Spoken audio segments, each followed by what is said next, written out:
Halo Sobat Mistis, pernahkah di antara kalian mendengar siapa itu Sabdo Palon dan siapa itu Syekh Subakir? Mungkin bagi beberapa orang, nama kedua orang tersebut sudah tidak asing lagi bagi mereka. Namun, ada juga beberapa orang yang masih asing dan bahkan tidak tahu tentang siapa mereka berdua ini. Nah, kisah ini yang ingin Bang Ber angkat kali ini, yaitu perjanjian Sabdo Palon dan Syekh Subakir. Menurut kisah Jawa kuno, konon Syekh Subakir sebagai penyebar agama Islam pernah melakukan perjanjian dengan Ki Semar yang disebut perjanjian Sabdo Palon. Syekh Subakir adalah tokoh penyebar agama Islam pertama di tanah Jawa. Kisah ini diceritakan dalam tulisan lontar kuno karya Sunan Derajat atau pengikutnya. Syekh Subakir merupakan ulama yang berasal dari Persia. Beliau dianggap sebagai generasi pertama Wali Songo yang menyebarkan agama Islam di tanah Jawa itu. Dahulu, proses penyebaran agama Islam di tanah Jawa cukup menyulitkan para wali karena kepercayaan orang Jawa yang sangat kuat dengan hal-hal mistis. Setelah diperintahkan Sultan Muhammad Al-Fatih, Syekh Subakir pun datang ke tanah Jawa bersama orang kerajaan Keling India. Sesampainya di tanah Jawa, Syekh Subakir menuju Gunung Tidar yang dipercaya sebagai pusat peradaban tanah Jawa. Ia pun meletakkan batu Ajikala Cakra yang mampu menetralkan daya magis jin. Batu tersebut mengeluarkan hawa panas sehingga para lelembut menyingkir ke laut selatan Jawa. Rupanya Ki Semar ikut terganggu sehingga Ki Semar datang menemui Syekh Subakir. Dan disinilah perbincangan Syekh Subakir dan Sabdo Palon diawali.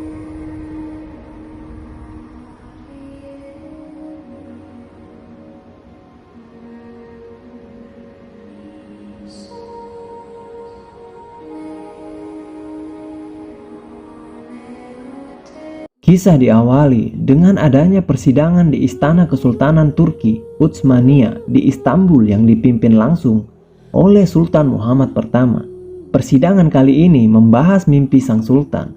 Menurut Sultan Muhammad, beliau bermimpi mendapat perintah untuk menyebarkan dakwah Islamiyah ke tanah Jawa. Adapun mubalingnya haruslah berjumlah 9 orang. Jika ada yang pulang atau wafat, maka akan digantikan oleh ulama lain asal tetap berjumlah 9 orang. Maka dikumpulkanlah beberapa ulama terkemuka di seluruh dunia. Para ulama yang dikumpulkan tersebut mempunyai spesifikasi keahlian masing-masing. Ada yang ahli tata negara, ada yang ahli perubatan, ada yang ahli tumbal, dan lain-lain.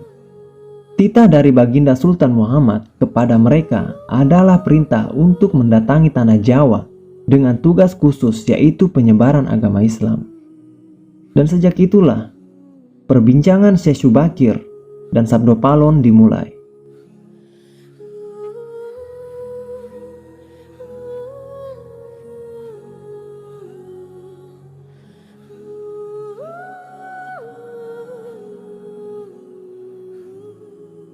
Kisanak, siapa Kisanak ini?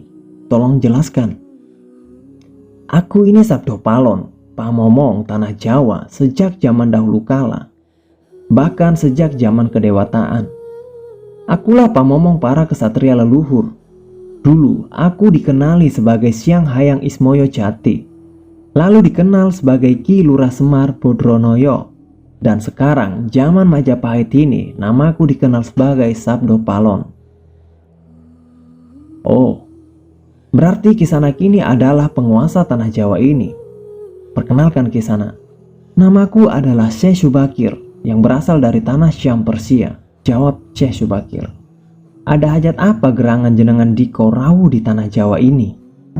Saya diutus oleh Sultan Muhammad yang bertahta di negeri Istanbul untuk datang ke tanah Jawa ini. Saya tidaklah sendiri. Kami datang dengan beberapa kawan yang sama-sama diutus oleh Baginda Sultan. Jawab Syekh Subakir. Ceritakanlah selengkapnya Kisanak, supaya aku tahu duduk permasalahannya, balas Sabdo Palon. Baiklah, pada suatu malam Baginda Sultan Muhammad bermimpi menerima wisik atau ilham. Wisik dari Hyang Akarya Jagat, Gusti Allah Zat yang Maha Suci lagi Maha Luhur. Ia diperintahkan untuk mengutus beberapa orang alim ke tanah Jawa ini. Yang saya maksud orang alim di sini ialah orang yang setara dengan pendeta, brahmana, dan resi di tanah Hindu. Pada bahasa kami biasa disebut dengan ulama. Jelas Syekh Subakir. Jadi jenengan Diko ini termasuk ulama itu tadi? Tanya Sabdo Palon. Ya, saya salah satu dari utusan yang dikirim Baginda Sultan. Adapun tujuan kami dikirim kemari adalah untuk menyebarkan wewarah suci, yaitu agama suci Islam. Jawab Syekh Subakir. Bukankah Kisanak tahu bahwa di tanah Jawa ini sudah ada agama yang berkembang, yaitu Hindu dan Buddha, yang berasal dari tanah Hindu? Buat apa lagi Kisanak menambah dengan agama yang baru lagi? Tanya Sabdo Palon. Bicara soal itu, biarkanlah rakyat yang memilih keyakinannya sendiri. Bukankah Kisanak sendiri sebagai dayangan tanah Jawa lebih paham bahwa sebelum agama Hindu dan Buddha masuk ke Jawa ini, di sini pun sudah ada kapitayan atau ajaran asli tanah Jawa yang berupa ajaran Budi. Jelas Syekh Subakir. Ya, rupanya Kisanak sudah menyelidiki Kaulo Jowo di sini. Memang, di sini sejak zaman sebelum ada agama Hindu dan Buddha, sudah ada kapitayan. Kapitayan adalah kepercayaan yang hidup dan berkembang pada anak cucu di Nusantara ini. Jelas Sabdo Palon. Jika berkenan, tolong ceritakan bagaimana kapitayan yang ada di tanah Jawa ini. Tanya Syekh Subakir. Secara ringkas, kepercayaan Jawa begini. Manusia Jawa sejak dari zaman para leluhur dahulu meyakini ada Sang Maha Kuasa yang bersifat tan keno kinoyong ngopo. Tidak bisa digambarkan bagaimana keadaannya. Dialah pencipta segala-galanya. Bawono agung dan bawono alit. Jagat besar dan jagat kecil. Alam semesta dan alam manusia. Wong Jowo meyakini bahwa dia yang Maha Kuasa ini dekat dengan manusia. Dia juga diyakini berperilaku sangat ulas asih. Dia juga diyakini meliputi segala sesuatu yang ada. Karena itu masyarakat Jawa sangat menghormati alam sekelilingnya. Karena bagi mereka semuanya mempunyai sukma. Sukma ini adalah sebagai wakil dari Dia yang Maha Kuasa itu. Jika masyarakat Jawa melakukan pemujaan kepada Sang Pencipta, mereka lambangkan dengan tempat yang suwung. Suwung itu kosong, namun sejatinya bukan kosong, tapi berisi Sang Maha Ada. Karena itu tempat pemujaan orang Jawa disebut sanggar pemujaan. Di salah satu bagiannya dibuatlah setong kosong atau tempat atau kamar kosong untuk arah pemujaan. Karena diyakini bahwa di mana ada tempat suwung, di situ ada yang Maha Berkuasa. Jawab Sabdo Palon. Nah, itulah juga yang menjadi ajaran agama yang kami bawa ini Kisanak. Untuk memberi ageman, pegangan atau pakaian yang menegaskan itu semua.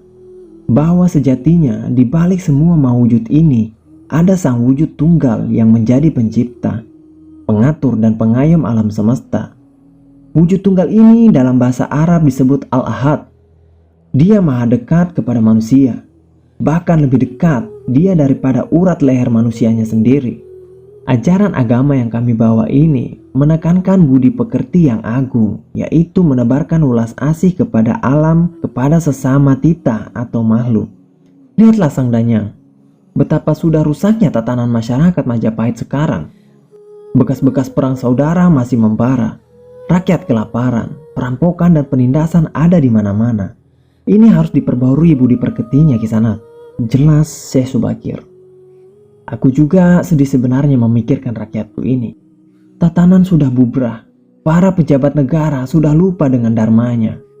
Mereka saling sikut untuk merebutkan jabatan dan kemewahan duniawi. Para pandito juga sudah tak mampu berbuat banyak. Orang kecil saling tunjang, mencari pegangan. Zaman benar-benar edan sekarang. Jawab Sabdo Palon. Karena itulah mungkin Sang Maha Jawata Agung menyuruh Sultan Muhammad Turki untuk mengutus kami ke sini. Jadi, wahai Sang Danyang Tanah Jawa, izinkanlah kami menebarkan wewarah suci ini di wilayah kekuasaanmu ini. Baiklah jika begitu, tapi dengan syarat-syarat yang harus kalian patuhi, kata Sabdo Palon. Apa syaratnya itu wahai Sang Danyang Tanah Jawa? Tanya Syekh Subakir. Pertama, Jangan ada pemaksaan agama, dharma atau kepercayaan. Kedua, jika hendak membuat bangunan tempat pemujaan atau tempat ibadah, buatlah yang bangunan luarnya nampak cakrak atau gaya Hindu Jawa, walau isi dalamnya Islam. Ketiga, jika mendirikan kerajaan Islam, maka ratu yang pertama harus dari anak campuran. Maksud campuran adalah jika bapaknya Hindu, maka ibunya boleh Islam. Jika bapaknya Islam, maka ibunya bolehlah Hindu. Yang keempat, jangan jadikan wong Jawa berubah menjadi orang Arab atau Persia. Biarkan mereka tetap menjadi orang Jawa dengan kebudayaan Jawa walaupun agamanya Islam. Karena agama setahu saya adalah dharma, yaitu lelaku hidup atau budi pekerti. Hati-hati jika sampai orang Jawa hilang Jawanya, hilang kepribadiannya, hilang budi pekertinya yang adiluhu, maka aku akan datang lagi. Ingat itu, 500 tahun lagi jika syarat-syarat ini kau abaikan, aku akan muncul membuat goro-goro, kata Sabdo Palon. Baiklah, syarat pertama sampai keempat aku setujui. Namun khusus syarat yang keempat, betapapun aku dengan kawan-kawan akan tetap menghormati dan melestarikan budaya Jawa yang adiluhung ini. Namun jika suatu saat kelak, karena perkembangan zaman dan ada perubahan, maka tentu itu bukan dalam kuasaku lagi. Biarlah Gusti Kang Akaryo Jagat yang menentukannya. Oke Sobat Misteri, memang susah untuk mengetahui keadaan atau asal-usul dari gambaran kondisi sebuah masyarakat yang jauh ke masa lalu. Semakin jauh masa itu, semakin gelap gambarannya. Namun upaya-upaya ahli sejarah untuk menguaknya patut dihargai. Paling tidak ada sedikit gambaran yang mungkin bisa kita lihat, meski tidak sepenuhnya benar 100%. Beberapa naskah yang beredar mencoba menggambarkan hal itu, seperti dalam serat jangka Syekh Syubakir. Sampun sangang ewu warsa, enje wonten pulau mriki, dedeko ing hardi tidar, sawek antuk sewu warsi, langkung tahun puniki. Syekh Syubakir nggawa angrungu, dika niku wong napa ta ayekti janmi. Umur dika dene tak kliwat-liwat, yang artinya sudah 9.000 tahun ya saya Semar sudah ada di pulau ini, di pulau Jawa ini, di pedusunan di Gunung Tidar. Di sini Syekh Syubakir heran mendengarnya. Engkau ini makhluk apa? Apa benar manusia? Kok usianya luar biasa? Demikianlah perkenalan Semar dengan Syekh Syubakir. Selama ribuan tahun itu Semar bertapa di Gunung Merbabu dan tidak mengetahui keadaan manusia di Jawa. Gambaran tentang kondisi Pulau Jawa juga digambarkan dalam serat tersebut penuh dihuni oleh demit, jin, genderuwo, bekasan, dan sejenisnya. Bahkan beberapa utusan dari negeri Rom sebelum Syekh Syubakir dimakan demit. Dari serat ini ditegaskan bahwa Raja Rum mendapat petunjuk untuk mengisi Pulau Jawa. Jeng Sultan Rum Kang Winarni angsal sami taning sukma, dinawuhan angi seni, manungsa pilo Jawi. Syekh Syubakir mengambil orang-orang keling untuk dibawa mengisi Pulau Jawa sebanyak 2 laksa atau 20.000 keluarga. Dari serat ini maka yang mengisi atau yang menjadi penghuni Pulau Jawa adalah dari bangsa keling yang dibawa oleh Syekh Syubakir. Dalam serat jangka Tanah Jawi, gambarannya tidak beda jauh dengan serat jangka Syekh Syubakir, yaitu pertemuan antara Semar dengan Syekh Syubakir ketika memberi tumbal atau mengusir para dedemit yang menguasai Tanah Jawa. Dalam serat ini ada dialog yang sebenarnya adalah bantahan anggapan bahwa Tanah Jawa belum dihuni oleh manusia, hanya oleh bangsa jin dan demit. Syekh Bakir lon angandika, Syaktiin Tanah Jawi, pandurung anak manungso, pan isi rupa wanadri, yang Semar matur aris, kawula saja tosipun, ingkina makina, sadarenging tuan prapti, hamba kalih den hukun rababu arga. Yang artinya, Syekh Syubakir berkata, sebenarnya di Tanah Jawa belum ada manusia, masih berupa hutan.